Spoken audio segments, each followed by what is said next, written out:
Bharatiya Janata party के अंदर खींचतान लगातार जारी है। हरियाणा में नायब सिंह सैनी सरकार खतरे में भी है, क्योंकि सैनी के खिलाफ लगातार बगावती तेवर अपनाने वाले अनिल विज उन फैसलों से खुश नहीं है जो फैसले पार्टी आलाकमान के द्वारा लिए गए। दरअसल अनिल विज हरियाणा का मुख्यमंत्री बनना चाह रहे थे, लेकिन अनिल विज को सीएम तो छोड़िए, डिप्टी सीएम तक नहीं बनाया गया। और तो और अनिल विज जो 2 बार स्वास्थ्य मंत्री भी रहे, उनके हाथ में स्वास्थ्य मंत्रालय ना देकर आरती राव को स्वास्थ्य मंत्रालय दिया गया। नायब सैनी सरकार में परिवहन मंत्री हैं अनिल विज, और अनिल विज अब अपनी सरकार पर लगातार जो है वो दबाव भी डाल रहे हैं। और जिस तरीके से अंबाला के अंदर अस्पतालों में खामियां पाई गई और जिस तरीके से किसानों की जो समस्याएं हैं, और यहाँ ये देखा जा रहा है कि अंबाला से विधायक और अपनी पूरी जिंदगी बीजेपी के लिए लगाने वाले अनिल विज अब बड़ा चाह रहे हैं। पहले भी अनिल विज ने अपनी सरकार के खिलाफ बगावत की थी, जिसके बाद उन्हें कारण बताओ नोटिस जारी किया गया, लेकिन अब अनिल विज को राव इंद्रजीत का साथ मिल रहा है। तो एक रिपोर्ट जरा अपने दर्शकों को यहाँ दिखाते हैं।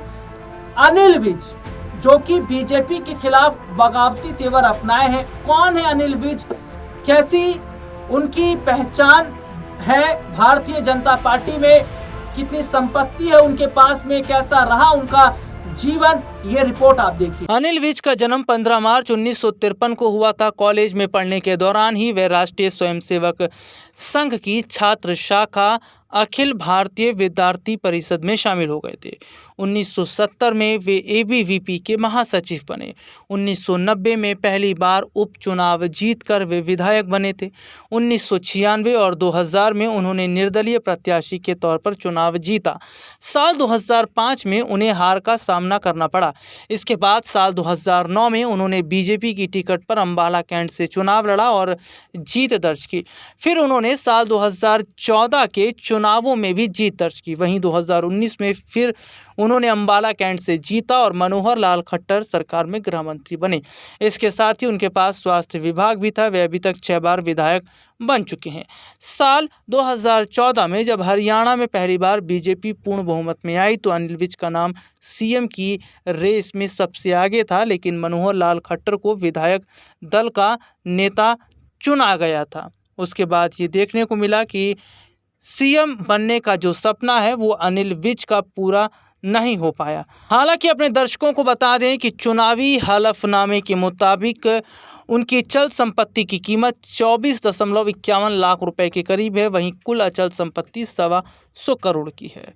वहीं एफिडेविट के अनुसार 2023 से 24 के लिए अनिल विज की सालाना आय 45,46,890 रुपये रही। अपनी संपत्ति का ब्यौरा देते हुए अनिल विज ने बताया कि उनके पास 15,000 रुपये कैश है। वहीं उनके पास एक कार मारुति स्विफ्ट डिज़ायर है, जिसकी मौजूदा कीमत 2,96,000 रुपये बताई जा रही है। इसके अलावा अंबाला कैंट के शास्त्री नगर कॉलोनी में उनका एक घर है। पूर्व गृह मंत्री के ऊपर कोई कर नहीं है।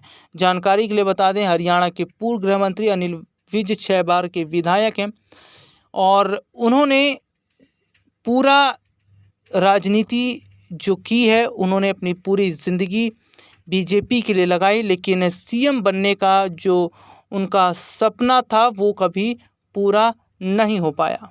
ये रिपोर्ट आपने देखी, जिसमें विस्तार से हमने अपने दर्शकों को दिखाया। अब आने वाले समय में ये जरूर देखना होगा कि इस बार अनिल विज अकेले नहीं है।